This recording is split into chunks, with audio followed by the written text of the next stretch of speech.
Hey, hey, hey. Exciting days are ahead. So I'm back. Yeah, opinionated voice coming with you for another episode. Thank you for everybody that is listening to this, that's supporting this small podcast venture of mine. Um, Shout out to MJ trying to make dreams come true over here. Look at him.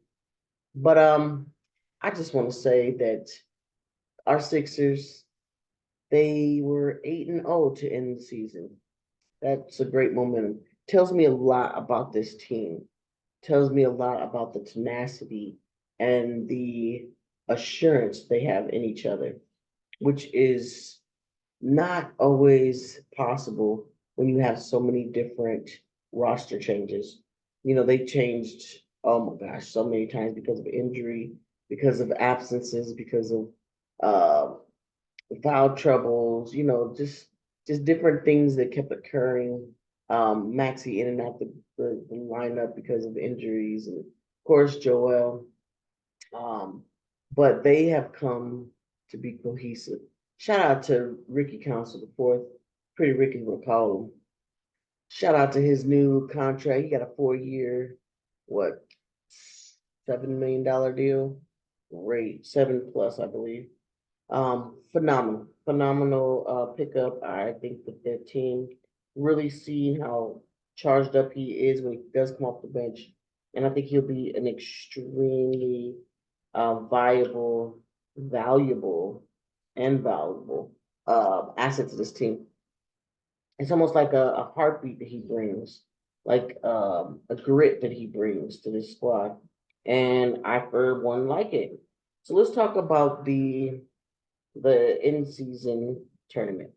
We are in the play in tournament.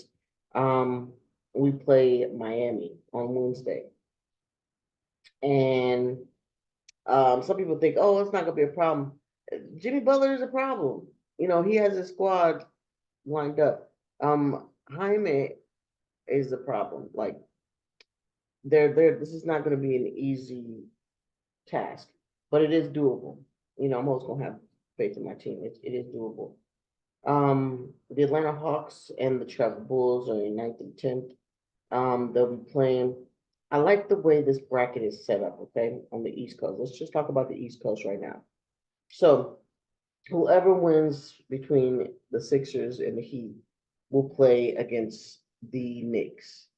Now, if you know NBA basketball, you know about Knicks home court. You know about the stars that come out. The East Coast stars are completely different than the West Coast stars. When they are in LA, it's a completely different vibe.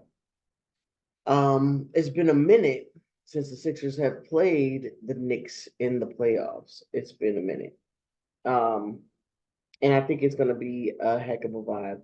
I think the stars will come out to see Joel Embiid and his squad versus Brunson. How shocked are you guys that New York Knicks have gotten this far to get the number two spot without Randall? Julius Randall has not been in the picture for a minute, and they have been on winning streaks throughout that whole time. Do you think that Julius Randall should be moved this season? After the season, of course. Um, I'm not sure. I don't think he's on a contract. I think he has maybe 1 year, maybe a player option on that. Um, I know he signed a contract, but I think it was like 2, 3 years ago, like right after they got Brunson, and I believe they locked him in too. Um, but noticeably, Julius Randle has not been a factor in winning or losing these games. And that, to me, that speaks volumes. I know the organization's probably thinking like, man, okay, Brunson is running the thing. We got these players that stepped up. They did sign a lot of key players to their squad from Toronto. Um, so I mean, they could move him and get some more picks or whatever. I think that's just interesting. 'Cause once we lost Joel, it was a it was a gloomy day. It was a gloomy time. Like I'm sick, the team's sick, the city probably sick, fan base was sick, and we didn't lose all of them. We got a few of them, but the Knicks, they've been thriving. So maybe they don't need Julius Randle on that squad. Maybe Julius Randle could go make some headway somewhere else, like maybe the Wizards or maybe in Detroit. I think he would take a lot of time away from Stewart, maybe even some time away from Durant. But I think he is a movable piece. Think about that in the offseason. That'd be something we'll talk about. On the flip side, we got Atlanta and the Bulls. Whoever wins that game go against the Boston Celtics. Now, do I think the Boston Celtics got a problem with either one of those teams? No, I don't. I don't think Boston is going to bat one eye at whoever they play. Um, it's just their teams. Those teams aren't going to be far.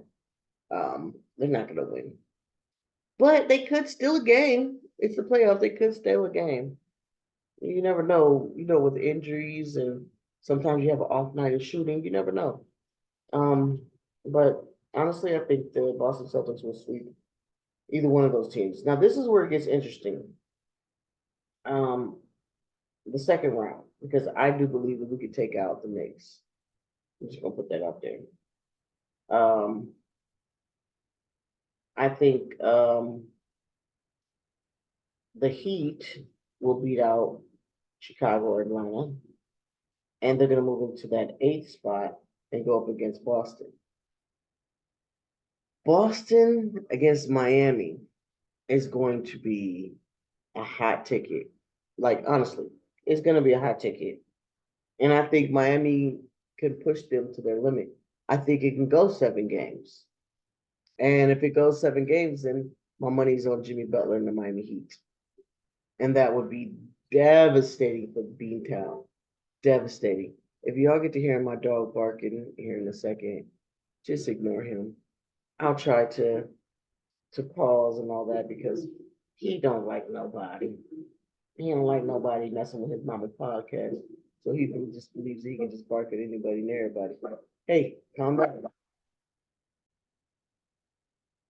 And I'm back. Stop the barking for the second. You never know what he's gonna do. So yeah, I think the Boston Celtics are gonna have a problem with the Miami Heat. Um, they did it last year. Look what Jimmy Butler and his squad did last year.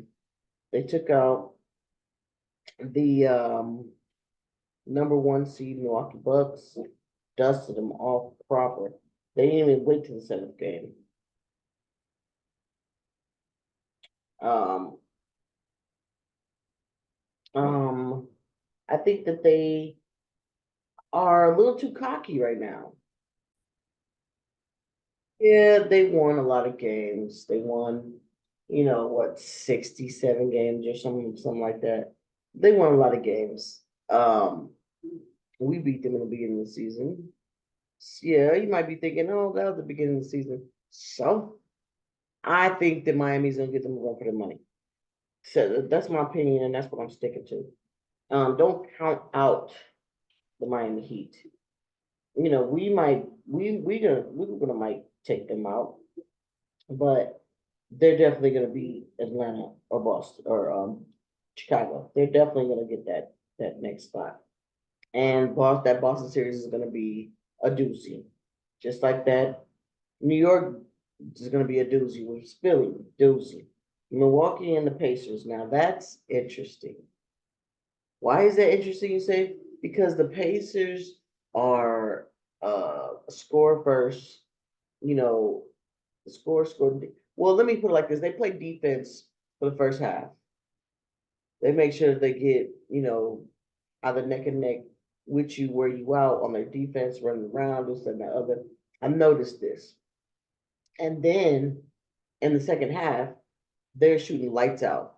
They're killing them with shots.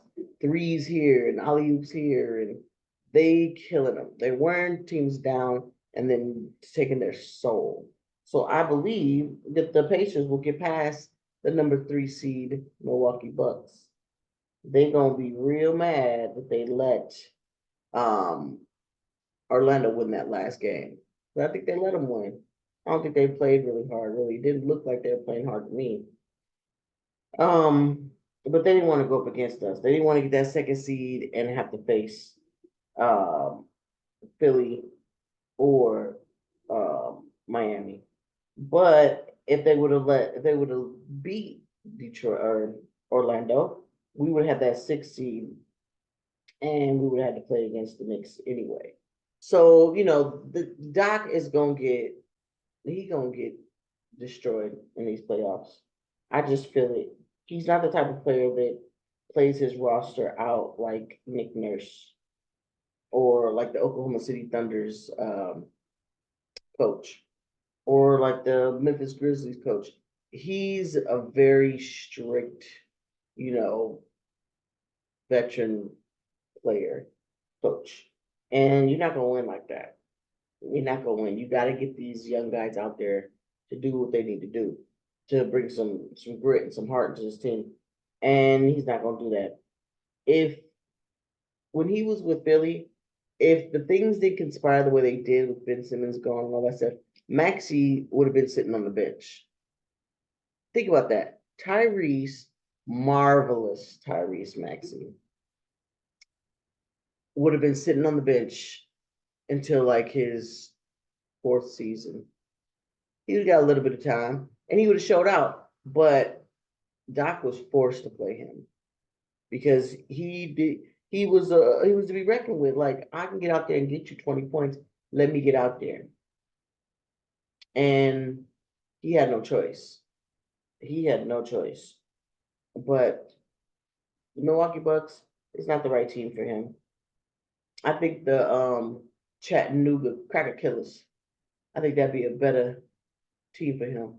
These are just jokes, people, okay? These are just jokes. My gosh, don't forget your feelings all bent out. I'm getting emails, people be like, you know what? It's not that funny when you talk about people and players. But what you want me to do? I like to have fun. I like to make jokes, and that's what I'm going to do. So going up to the I'm sorry, not the Miami, the Orlando Magic and the Cleveland Cavaliers. Now, Pablo Banchero has not been in the playoffs since he got into the league a year ago. So his first in the playoffs, they were on a real bad losing streak. I think it was like 3 or 4, and then they won that game against Miami without Giannis Antetokounmpo. And Kobe looks like he's about to bark again. So let me get ready to pause this, and we will be right back to talk about Pablo Banchero's first playoffs. I think Pablo Banchero is going to, you know, flex and put his team on his shoulder, and I think he's going to probably get one game. I'll give Pablo one game against the Cavaliers.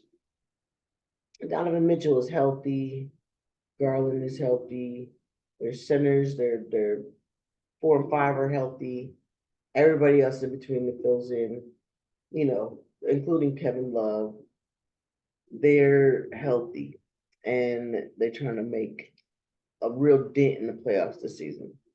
Um, so I think it's going to be a 5-1 game. It's all right. Sorry. It's all good. It's all good. The first round can be difficult for the inside teams, the 4 and 5, the 3 and 6. It could be difficult. Let's move on. Let's move on and talk about the West Coast, baby. So we got the play-in tournament with the Kings and the Warriors. First of all, let me say this. I don't know if y'all noticed, but the Lakers were in 10th place and the Warriors were in 9th place, right? And if the Lakers were losing and the Warriors were winning. So I don't know, but if you guys noticed, but all of a sudden it flipped. The Lakers started to win and the Warriors started to lose. Because I kept thinking like if they go against each other in the play in, that is going to that's going to change up everything because who don't want to see the Lakers and the Warriors back into the playoffs? They haven't been in the playoffs in a minute. I mean, I love watching Steph Curry and Klay Thompson. I enjoy watching LeBron James and Anthony Davis, even though he might have gotten hurt on this last game. Why was he playing? I'm not sure. Probably because they needed to be on opposite sides of the bracket. Now, the Pelicans have the seventh seed, and the Lakers have the eighth seed. So if they play against each other, they're going to go against Denver. Now, Denver is beatable. They're not unbeatable. The Warriors and the Kings play against each other. That winner will go on to maybe be the Oklahoma City Thunder. Now that's just if. Let's see if the Lakers win against the Pelicans, they're going right into the seventh split. The Oklahoma, the New Orleans Hornets, New Orleans Hornets, the New Orleans Pelicans. Excuse me, guys. It's a Monday. They are going to go against the winner of the ninth and 10th squad, which I think is going to be the Warriors. I think Stephen Curry is going to kick up a notch, and he's going to do that.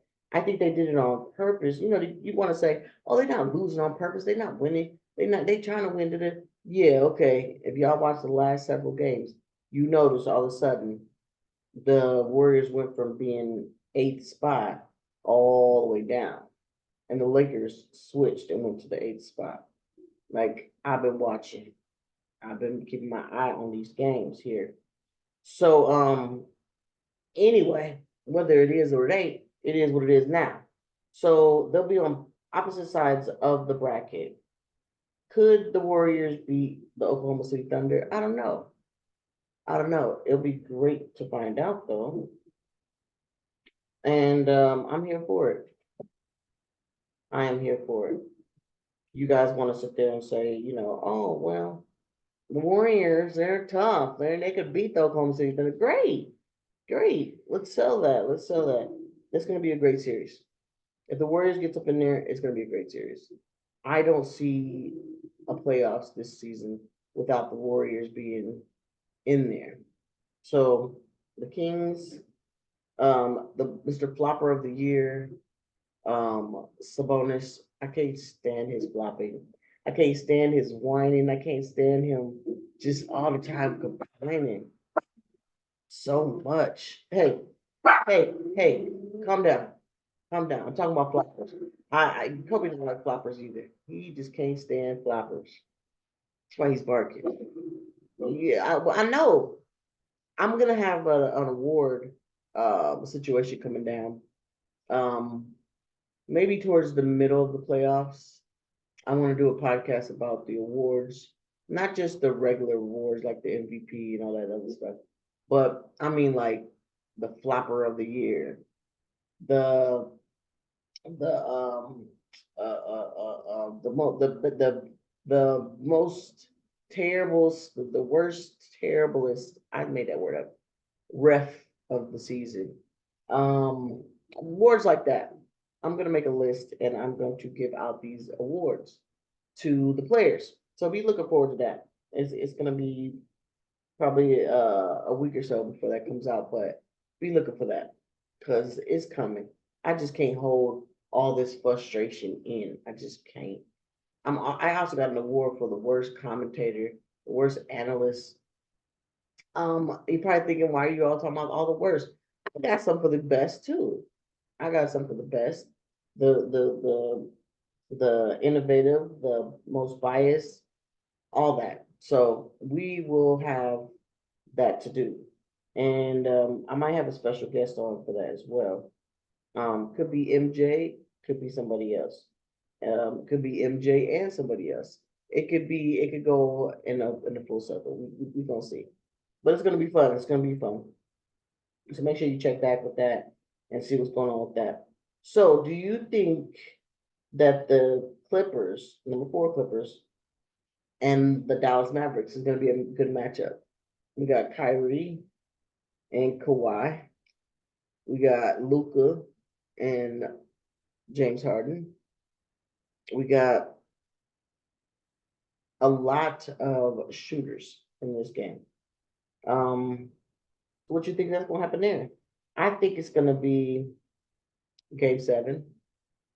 I think Luca is going to get up to another level again with him and Kyrie. Kyrie hasn't been in the playoffs in a minute from injuries and so on.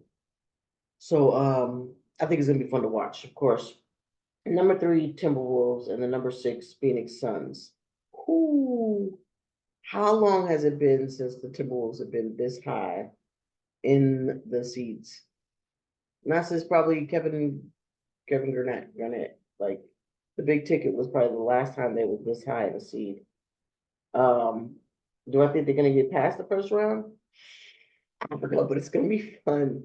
Anthony Edwards is beautiful to watch.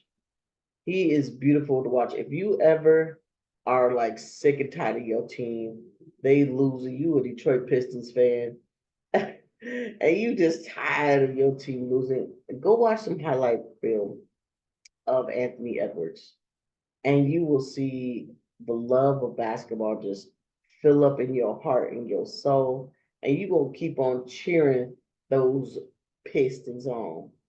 He's just, I don't know, he's just, woo, that boy got some talent for sure. And I think that's gonna be a good series with Beal and Book and KD and the supporting cast they got with Chris Paul and so on and so forth. Um, will the Timberwolves get through? Potentially, potentially. Edwards hasn't been this high of a seed to have home court advantage. So we might just see another level for him. We might see 2 levels up for him because once he gets on a roll, there's no stopping him. And if he dunks on Book, oh my gosh. Book is good at getting out the way. But oh my goodness. I just can't wait, y'all. I just can't wait. I'm not going to talk about the second round because it's not here. I'm just trying to talk about the play in and the first round matchups. And it's going to be a great playoffs this season. I really do believe that. Um, like I said, Philly doesn't play until Wednesday. Tomorrow, the Pelicans are at home with the Lakers, and the Kings are at home with the Warriors. Those games are going to both be on TNT, 7:30 and 10 o'clock. So make sure you catch that. Um, the Sixers and the Heat and the Bulls and the Hawks, I think they're going to be on ESPN. It says to be determined, but I do believe ESPN posted on Twitter that they're going to have the East Coast playing tournament. So be on the lookout for that. The next game will be on that Friday. I'm pretty sure it's going to be the East and the West battles. Um, and then let's see when the playoffs start. The first round starts on Saturday, yo. So whoever plays that game on Friday, you playing back-to-back games, homeboy. And who is 4 games? 4 games. It's either going to be Philly and the Knicks, or it's going to be the Lakers and the Nuggets. I mean, we'll see. We'll see. It's going to be a phenomenal playoff game, and I hope y'all are as hype as I am. I know I don't sound very hype and very lit right now. It's because, I'm chilling. Today's Monday. It's not a game till tomorrow, so the NBA took a day off. I'm taking a day off, but I needed to come out here and give you guys this spiel. I'm going to start calling Maxi Marvelous. Marvelous Maxi. Because he's something to watch for sure. Like I said, shout out to Ricky Council getting that extended deal. Converted his 2-way to a standard deal, which was phenomenal for him. And we'll see what goes on, what conspires tomorrow, guys. So take it easy, be kind, smile at somebody. You never know if they could change their day. Be up. Peace.